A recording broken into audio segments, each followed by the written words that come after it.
Hi, I'm Lorraine Brown, and welcome to my kitchen.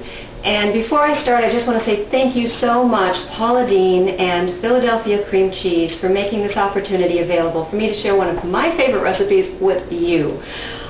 Today I'm going to be sharing my recipe for asparagus cream cheese soufflé. This is a great side dish which is good with ham or pork or turkey, fish, chicken, you name it. It's also great on a buffet, and it's very elegant, but it only takes 5 minutes to prepare and 40 minutes to bake. It looks like you've spent all day on it, and it tastes that way too. I hope you like it as much as I do. So just a side note, it's April 1st in Chicago and it's 80 degrees outside. Why am I telling you this? Because I've spent most of the day outside today and it is absolutely gorgeous, and it's like a freak of nature. This is not an April Fool's joke either. So because this recipe is so easy breezy, I'll probably be back outside in no time. So let me get started. Okay, here we go.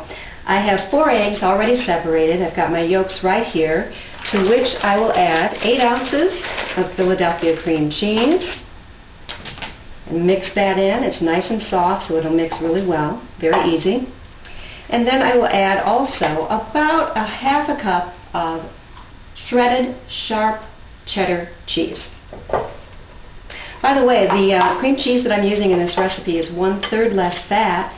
The cheddar cheese is actually a reduced fat cheddar cheese, and because of all the other creams and cheeses in the recipe, the cheddar will melt really well. And I don't know about you, but I can't tell the difference in taste between the full fat or the regular cream cheese and the 1/3 less fat. I think it's absolutely delicious. So I'm mixing together my eggs and my cheeses. I've got Parmesan cheese, half a cup of shredded cheddar cheese, and 1 8-ounce package of Philly cream cheese, and then just a little dash of pepper. A little more if you like more. For me, a little bit goes a long way in this particular recipe. Then I will add my asparagus, which I've already washed and dried and chopped into small bite-sized pieces, probably about a 1/4 inch in size. And I will add those to my mixture. Oops. Stir that around real nice. And last but not least, a clove of garlic. Bear with me while I get my garlic press. You can mince this very fine, or if you have a press like I do, just press it right in there. It's easy breezy. Hang on. I just take my garlic press and press it right in. It's a nice sized clove of garlic. Nice and neat too. Like to be neat. That's mixed together beautifully. Now all I need to do to this is add my whipped eggs. And because this is going to make a lot of noise, I'm going to turn the camera off for a couple of minutes while I preheat my oven to 375 degrees and grease my ramekins. I have about 8 6-ounce ramekins which I'm going to use, and I can also grease a larger jumbo ramekin in case there's any extra. Sometimes I make a double recipe and I like to make it in the larger soufflé dish.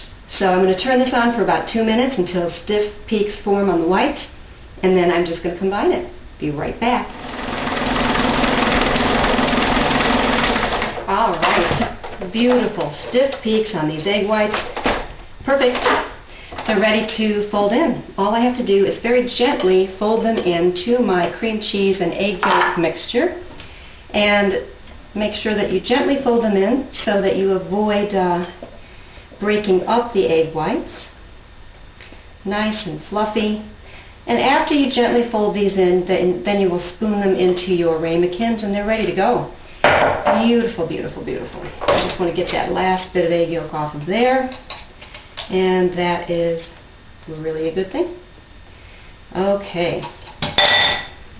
I love to experiment with recipes, and actually as a result my husband loves it when I experiment with recipes as well, because he's the beneficiary. He loves being my tester. He has no complaints about that. He thoroughly enjoys it. Okay, I don't want to fold this too much because I want to make absolute certain it can hold up and puff up really nice in the oven. And when we come back in 40 minutes, we are going to have some beautiful soufflés. They're going to be nice and golden on top, and they're going to be delish. I'm just going to fill each one of these ramekins about, I'd say 3/4 of the way full with the mixture. And then I'm placing them into my baking pan, which has hot water in there. And the hot water comes up, maybe about halfway up the ramekin. It's like a nice little bath for them. It'll create the steam all the way around each of the ramekins as they cook and as they puff up and become beautiful little soufflés. So I'm going to continue spooning these into my dishes, and I'm going to put them in the oven at 375 degrees for 40 minutes, and I'll be back to show you the finished product. So look forward to seeing you in a few minutes. Oh my goodness, I wish this was smell-o-vision, because this smells so great. I just took these out. I'm testing them to make sure that the toothpick comes out clean, and it does. It's a beautiful thing. And all I have to do is let these cool for just a couple minutes before I serve them. Now the other thing that I can do, and I'll show you this finished product as soon as I can get the camera to come over this way. I'll turn it off and bring it back around. But one thing I can say is that even though it's best to serve these hot right after you bring them out of the oven, about 5 minutes or so, it's also fine to cover them up and refrigerate them after they've cooled, and then you can reheat them for your meal. Now I've also made a large ramekin, which I have right here, and it's still nice and steamy.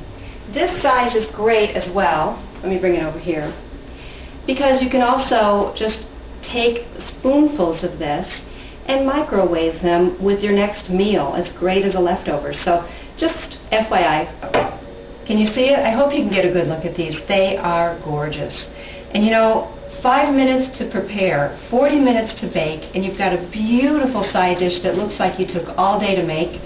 Easy breezy, but so elegant. I hope you like it as much as I do.